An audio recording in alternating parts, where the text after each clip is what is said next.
тонау мақсатында шабуыл жасаған. Бағалы заттар мен автокөлік ұрланған. Сотталушылардың іс-әрекеті Қазақстан Республикасының Қылмыстық кодексінің 99 бабы бойынша қаралуда. Автокөлікті сіз қайда, қашан көргеніңізді айтып берсеңіз. Рөлде кім отырады? Сотталушы құлып ашудың шебері. Ол кісі кәсіби автослесарь. Автокөліктердің есіктерін аша алған. Бұл оның хоббиі мен табыс көзіне айналыпты. Оған құжаттар не үшін керек болды екен? Мерділек Бейсенов Ыдырысовтың құжаттарын алып, артынан аңдыған. Аяқ киіміне назар аударыңыздар. Қара сызығы бар ақ кроссовка. Құрметті сот, ал енді мына суреттерге де назар аударыңыздар.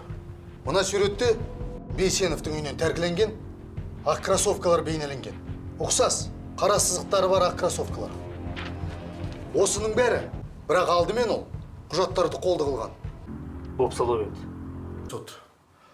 Сотталушы Данияровтың өліміне дейін Данияровтың телефон қоңырауларының құжаттамасы бар. Рұқсат етіңіз. Қайтыс болған азаматқа сол күні Данияровтың номерінен қоңырау шалынған. Қоңырау шалған фактісін растайсыз? Екіншісінде саудаласып. Санжар Абайұлы, ерлі зайыптылардың қалай өлтірілгенін сотқа баяндап берсеңіз. Денелерінде жаншылған. Бірақ тонау үшін мұндай...